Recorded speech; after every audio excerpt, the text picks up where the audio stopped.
പ്രചരണമായിരുന്നു. ആ പ്രചരണം ആസ്ഥാനത്താണെന്ന് തെളിയിച്ചു.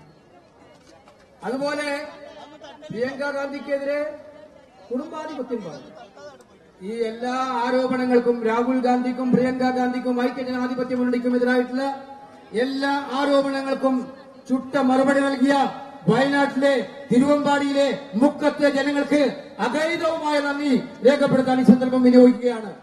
മാത്രമല്ല, ഇനിയുള്ള ദിവസങ്ങളിൽ പ്രിയങ്ക ഗാന്ധി പ്രത്യേകം പറഞ്ഞിരിക്കുകയാണ്, തെരഞ്ഞെടുപ്പ് വിജയത്തിന് വേണ്ടി പ്രവർത്തിച്ച ബൂത്ത് ലെവലായിട്ട് പ്രവർത്തിച്ച പ്രവർത്തകരെ കാണുന്നതിനുള്ള പ്രാധാന്യം അവർ നൽകുമെന്നുള്ള കാര്യം അവർ നേരിട്ട് അറിയിക്കാൻ തീരുമാനിച്ചിരിക്കുകയാണ്. അതുകൊണ്ട് വരും ദിവസങ്ങളിൽ കൂടുതൽ ഇന്ററാക്ട് ചെയ്യാൻ പറ്റും. ഈ ഉജ്ജ്വല വിജയത്തിന് നേതൃത്വം കൊടുത്ത എല്ലാവരെയും അഭിവാദ്യം ചെയ്തുകൊണ്ട് എന്റെ വാക്കുകൾ അവസാനിപ്പിക്കുന്നു. നമസ്കാരം. ജയ് ഹിന്ദ്. കേരളത്തിന്റെ പ്രഗത്ഭനായ പ്രതിപക്ഷ നേതാവ് ശ്രീ വി ഡി സതീശൻ നിങ്ങളോട് സംസാരിക്കുന്നു.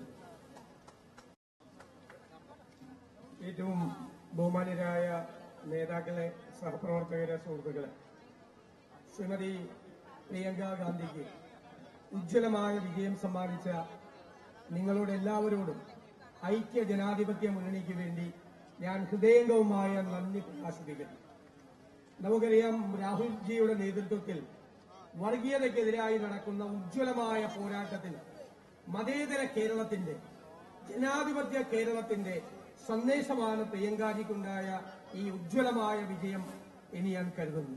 മതേതര കേരളം, ജനാധിപത്യ കേരളം, രാഹുൽജിയുടെ വർഗീയതയ്ക്കെതിരായ, ഇന്ത്യൻ നാഷണൽ കോൺഗ്രസിന്റെ വർഗീയതയ്ക്കെതിരായ, സ്വേച്ഛാധിപത്യത്തിനെതിരായ, അഴിമതിക്കെതിരായ ആവേശകരമായ പോരാട്ടത്തിന്റെ പിന്നിൽ ഈ കേരളമുണ്ടാകും എന്ന് മാത്രം വിനയപൂർവ്വം പറഞ്ഞുകൊണ്ട് ശ്രീമതി പ്രിയങ്ക ഗാന്ധിയെ പ്രത്യേകമായി ഈ ഉജ്ജ്വലമായ വിജയത്തിന് അഭിനന്ദിച്ചുകൊണ്ട് ഞാൻ എന്റെ വാക്കുകൾ ചുരുക്കുന്നു.